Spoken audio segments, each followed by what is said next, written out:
When I arrived at my granddaughter Lauren's birthday party, I held a modest, hand-wrapped gift in my hands. The brownstone in Boston's Beacon Hill shimmered with Wealth crystal chandeliers. White orchids and servers in tuxedos, no one had invited me, exactly. I was just expected. That subtle coldness had been growing for years. My son, Mark, barely looked up from his phone. Grandma Ruth is here, he muttered. More like a weather update than a greeting. Inside the box, I held word-to-hand whereupon dolls, one of Lauren in a wedding dress and one of her fiancé, Trevor, in a tuxedo. I had spent 3 weeks knitting them, despite my arthritis. What no one else knew was that sewn into Lauren's doll was a diamond, an heirloom passed down through 3 generations. My late husband, Henry, had it reset for our 50th anniversary. Lauren had hinted at wanting it for years. When it was time for gifts, my daughter-in-law, Candace, clinked her champagne flute. Start with the small ones, darling. Lauren opened my box last. She lifted the dolls with 2 fingers, looked at them, and laughed a sharp, dismissive sound that echoed against the marble. This looks so cheap, she said aloud, her voice slicing through the party. The room laughed with her. Trevor, Mark, Candace, and a dozen strangers who didn't know me. The doll with the diamond hung limp in her hand like something worthless. And in that moment, I knew they didn't see me anymore. I wasn't family. I was just someone to be tolerated and soon forgotten. That night, after the laughter had faded and I'd returned to my small apartment in Cambridge, I sat quietly in the dark. I didn't need the lights on. The quiet, for once, felt like company. I opened my laptop and stared at the subject line of an email I hadn't expected to receive so soon. Final venue confirmation, Wainwright Beach House. Attached were contracts from the wedding planner, florist arrangements, catering deposits, tent rentals, the listed venue, my late husband Henry's, and my summer home in Cape Cod. The one we bought together in 1982, raised our kids in, and where I had scattered his ashes beneath the cherry tree that overlooked the sea. The email was from Lauren, short and cold. We've sent the invites. Renovations start next month. We'll need to clear out the old furniture soon. There was no please, no would you mind. Just an assumption that the house was no longer mine. Just another venue to be rebranded for her wedding album. The words struck like ice. Not only had she publicly humiliated me at her party, now she planned to gut the very place where Henry and I had built our life. The next morning, a message from my son Mark popped up on my phone. Mom, Candace found a great retirement community up in Vermont. We booked a tour next week. Just to look. I didn't reply, just deleted it from my bedroom window. I could see the Boston skyline glittering in the morning light. How many decisions had been made in those towers, financial, legal, emotional, without the people they affected ever being consulted? Was I just another account to manage? Another elderly woman to shuffle off into assisted living? I didn't brush my hair, I didn't change my clothes, I simply grabbed my purse, the keys to the beach house, and started driving. The Cape was unusually quiet for a Saturday. When I pulled into the driveway, I saw a sleek black SUV already parked in front. I knew before stepping inside what I would find. Sure enough, Lauren, Candace, and a woman in designer heels were standing in the great room, where Henry once played old jazz records on Sunday mornings. The wall between the kitchen and the dining room can definitely come down, the designer said. It's not like Mrs. Whitman even lives here anymore. I do mind, I said, stepping into the room. They turned, startled. Candace was the first to recover. Ruth, what a surprise. We were just discussing a few small updates. Small updates. Taking down a load-bearing wall is not a small update, I replied, placing my purse firmly on the kitchen island. Who approved these changes? Lauren looked at me with that same disingenuous smile she wore at the party. Grandma, we talked about this at Christmas. You said we could use the house. I said you could use it, I said calmly. I never agreed to renovations. The designer jumped in like I was a senile old woman. It's not demolition, it's modernization. The property has great bones, but the aesthetic is dated. I looked around. Gone was the warmth of memory, replaced with beige swatches and minimalist vision boards taped across walls. Where once there had been a photograph of Henry and me, our 50th anniversary in the garden, there was now a Pinterest printout titled Hampton Chic. Where's my photograph? I asked quietly. Candace gestured vaguely. Oh, we boxed up some personal things to keep them safe. That night, after they left, I went to the garage. 3 cardboard boxes labelled Ruth's things sat in the corner. Inside was the photo, the album, Henry's books, and the whereupon dolls Lauren had ridiculed, tossed on top like trash. The diamond was still in the doll's chest. I stood still, alone in the kitchen of the home where my life once made sense. And in that moment, I understood something I'd been avoiding for years. This wasn't just UNKINDNESS. It was erasure. The next morning, my phone chimed with another message from Mark. Mom, about the retirement place, just give it a look, okay? Attached was a glossy brochure, Seaside Serenity, where independence meets assistance. The tagline might as well have read, where families place the inconvenient people they no longer need. I didn't reply. Instead, I found myself at my favorite cafe near Central Park. Meeting my oldest friend, Joan, widowed like me. Joan had never remarried. Men are like pastries, she used to say, delicious, but you'll survive without them. Over a plate of scrambled eggs and rye toast, I told her everything: the birthday party, the beach house, the renovations they'd already planned, the trust paperwork Mark and Candace had quietly discussed, and how I'd been boxed out of decisions in my own life. When I finally finished, Joan put down her fork, leaned across the table, and said, Ruth, this isn't just rude. This is a hostile takeover. I blinked. What do you mean? They're not just ignoring you. They're maneuvering around you, trying to control your life, your house, your money, and you're letting them. I wanted to argue, to defend my son, to pretend Lauren's cruelty was just a fluke. But I couldn't, because Joan was right. Later that week, I had a checkup with Dr. Levine, my cardiologist. As he reviewed my chart, his brow furrowed. Your blood pressure's higher than it was 6 months ago. Any unusual stress lately? I gave a tired laugh. Define unusual. Asterisk, he folded his hands. Ruth, at your age, stress can be dangerous. I've seen patients suffer strokes, heart attacks, all from family conflict. It's not just unpleasant, it's potentially fatal. His words stayed with me all afternoon. I had survived breast cancer. I had survived Henry's death. I had raised children through recessions, grief, and decades of change. Was I really going to let a handful of entitled adults tear me down with a smile and a contract? On the walk home, I passed the neighborhood bank Henry and I had used for over 40 years. I hadn't stepped inside in ages. On impulse, I walked in and accessed our old safe deposit box.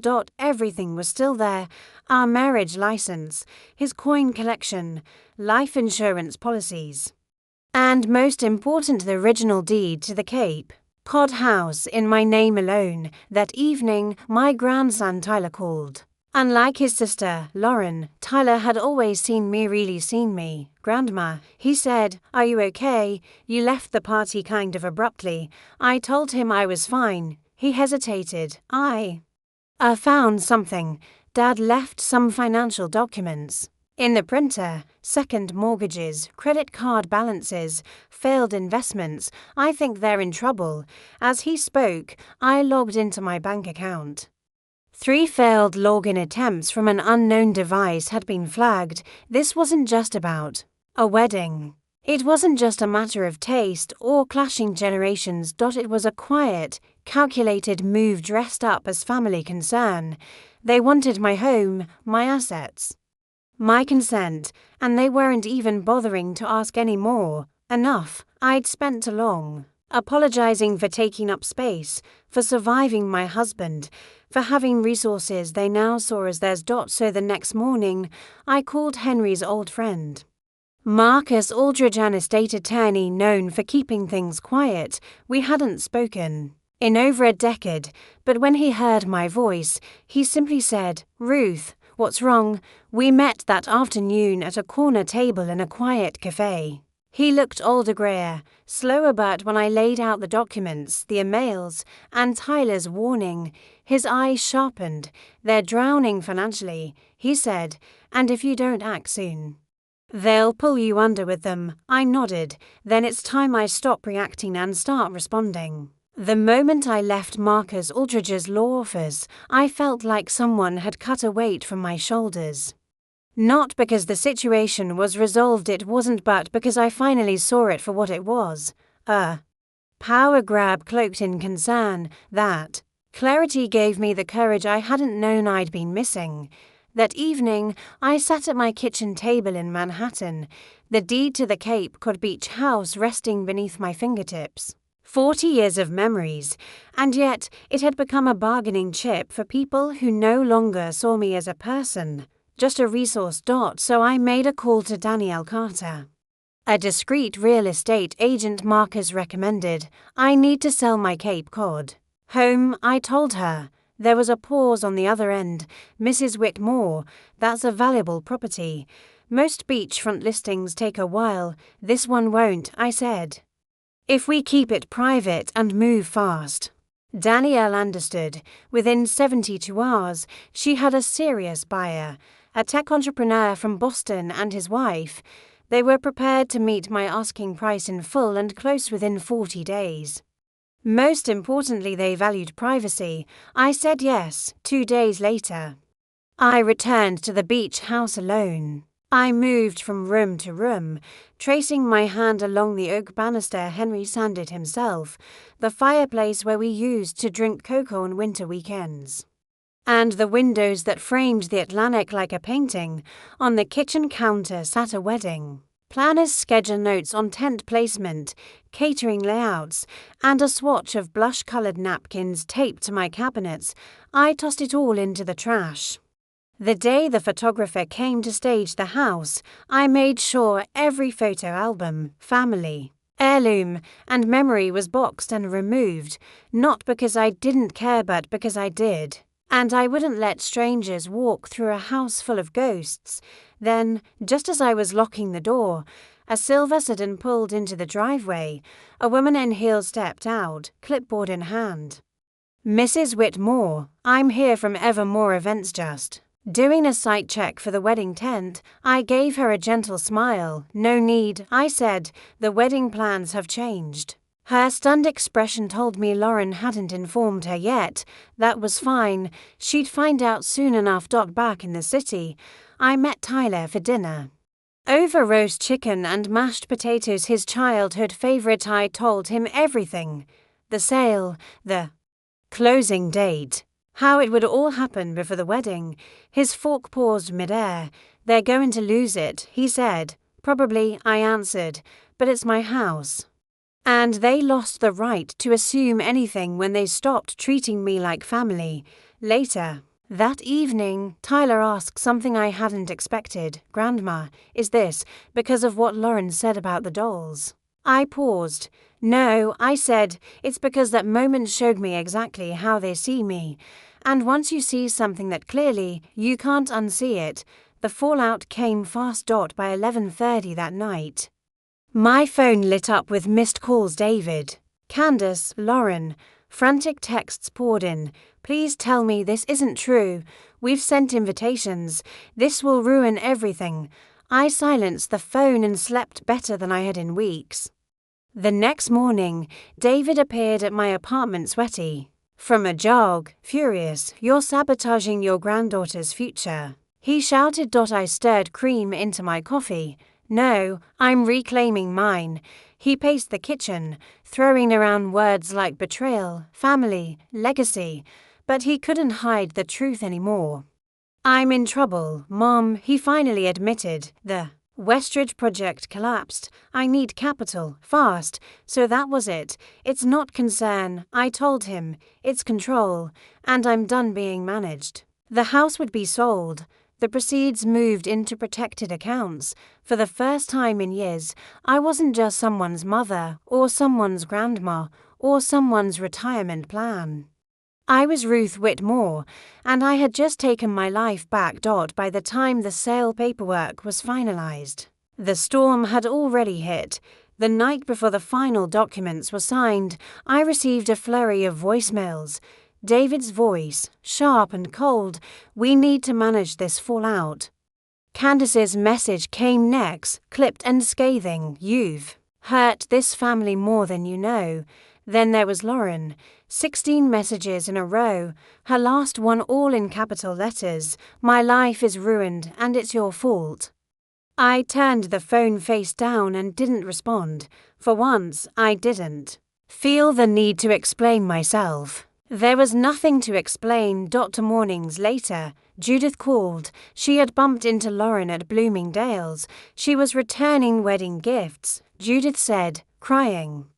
"Right there in the middle of housewares, Ruth." She looked broken. The image lingered. Lauren surrounded by blenders and fine china for a wedding that wouldn't happen. Part of me wanted to feel vindicated, but instead I felt a heavy ache, not guilt exactly, something quieter, reflection, perhaps. That afternoon, Tyler confirmed what Judith had seen. Logan called off the engagement. He told me his parents pulled their financial support. Lauren's been holed up in her apartment. David called that evening. "She's not doing well," he said, his voice stripped of its usual bravado. "She won't talk to anyone, won't see a therapist. She's spiraling." I listened in silence. "I know you're angry," he continued, "but please, call her. She might listen to you." I didn't promise anything, but after hanging up, I stared at my phone for a long time. Then I typed a message. "Would you like to meet for coffee?" Her reply came 5 minutes later. "Why, so you can gloat?" "No," I responded. "So I can listen," she agreed. We met at a small cafe in Darien. I arrived early. Chose a quiet corner table. Lauren walked in precisely at 2 p.m., wearing oversized sunglasses despite the grey sky. When she took them off, I saw how red her eyes were. "You look terrible," I said. The words out before I could catch them, she let out a dry laugh. "Thanks, Grandma, always comforting." "I didn't mean it that way." "I know," she said, stirring her untouched coffee. "Logan's already dating someone else. Instagram official, 3 weeks after the breakup." "I'm sorry. Are you?" "Yes," I said honestly. "I didn't want this for you, but I also didn't want to be erased." Her gaze finally met mine. And in that moment, something passed between us. Not forgiveness, not yet, but something close. Acknowledgement. "You sold the house," she whispered. "You knew what that would do to me." "I did," I replied. "But I didn't do it to hurt you." "Then why?" "Because I realized the house meant more to all of you than I did." She said nothing at first. Her hands trembled as she lifted her coffee. "You humiliated me," she finally said. "That party, it was supposed to be one of the best days of my life." "And what was it for me?" I asked gently. "Do you know what was inside that doll you threw away?" Her head snapped up. "What?" "There was a diamond in it, my grandmother's. Reset by your grandfather for our 50th anniversary." She stared at me, stunned. "I didn't know." "I know." 3 days later, she showed up at my condo, holding a small paper bag. "I found them," she said, her voice unsteady. "The dolls, they were in a box I hadn't unpacked yet. I thought I'd thrown them away." We sat at the kitchen table as she gently opened the seam in the bride doll's chest. The diamond was still there. "I don't deserve this," she whispered. "It was never about deserving," I said. "It was a gift. I can't keep it. Not now. But I needed you to know. I understand what I threw away." And for the first time in years, I saw her. Not the image she curated for social Media, not the sharp-tongued girl at the party. Just Laura, my granddaughter, lost and trying to find her way. And I finally was finding mine too, 1 year after that unforgettable birthday party. I opened the doors to my new home in Cambridge, a cozy condo filled not with antiques or inherited expectations, but with light, peace, and things I chose myself. That evening, a few close guests trickled in. Tyler, now a thriving photographer, his partner Emily, my old friend Judith, and Marcus, my lawyer turned confidant. Later, Madison arrived quiet. Holding a bouquet of autumn flowers, she leaned in and kissed my cheek. Happy housewarming, Grandma. Belated, I know. The night flowed with laughter, shared memories, and real conversations. At one point, Madison pulled me aside and handed me a small velvet box. Inside was the family diamond, now reset in a delicate silver pendant. I know you said I could keep it, she said softly. But I had it reset for you. I think you should wear it, not hide it away for someone else's future. I looked at her, this young woman who had once mocked my handmade gift, now standing before me with eyes full of clarity. When you sold the house, she said, I was angry.